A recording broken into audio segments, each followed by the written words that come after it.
I have a well-rounded series of goat videos. Let's talk a little bit about hoofs and hoof trimming. First, some basic anatomy. This is the hoof claw. Then on goats and sheep, they have dew claws right here. And just as a guide for the hoof, I've cleaned this hoof with a Scotch pad to show. You can see those lines that run horizontally on this hoof. Maybe. There we go. So that tells you the angle that this foot should go. Okay, and then, so you need to keep that in mind when you're trimming. Let's look at the foot from the top. Her feet aren't too bad, and I actually picked this goat because she's not too bad, but I want to show that you can still take quite a bit. On this goat particularly, I would take a bit of heel off because you can see where that heel is a bit overgrown, and then the edges. Okay, so in keeping in mind with our lines that run this way on the hoof, that's kind of how you want to go. I always start at a flat plane, and I always start at the heel because I take that down. Then sometimes it depends on the hoof and the goat. I'll come in. I also sometimes like to brace the leg with my leg like this. I try to really stay straight. You can see now that the hoof pad has turned into a bit translucent.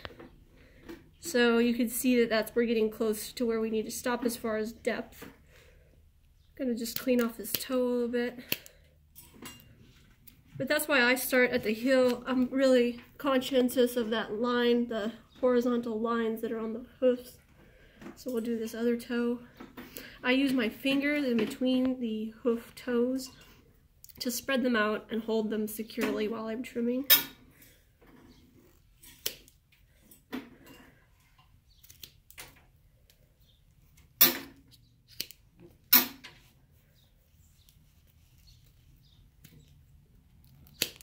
So the thing I've noticed, a lot of people, they don't take enough foot and they don't do it flat.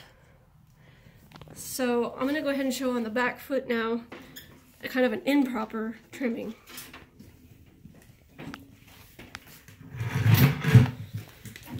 So on the back foot now, you can use your nippers like this to dig out any foreign material. So what I see a lot of people do is say on their videos, I actually snooped on YouTube and watched a few videos, they suggest to just trim this part here off, and they say that that's good. Now, that might look okay, but that's not really okay.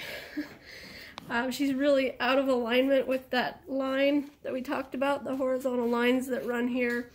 It's also going to grow back a lot more, and this is what you're going to get when you, and then if you leave a foot like this, you're going to start getting funny growth and whatnot. So now let's do the other side, in my opinion, a little bit more properly.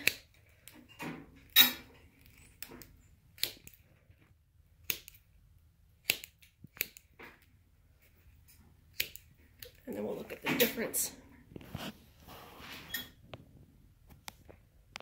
So we've made this toe pretty level all the way across just with our trimmers.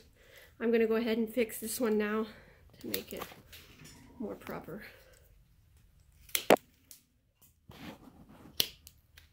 So this is a good example. You don't want to go any further. We've got a little pink here. But if you're not trimming down to where the hoof turns translucent or to where the hoof turns pink, you're really not trimming enough, and you're probably creating some angular issues on the foot.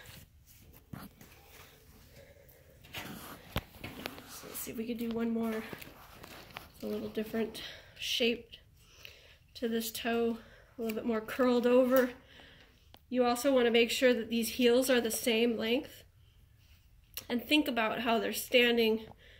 What's causing this inside toe and the outside to roll a bit is the outside toe is too long, and that's what a lot of people get confused, and they think when a foot is starting to roll, they think it's the inside toe, but in reality it's this outside heel is too long. So you're going to want to take that all down. And you want to keep in mind your nice horizontal plane. And just keep it nice and flat. And that's about how I do my hoof trimming. And that's my video.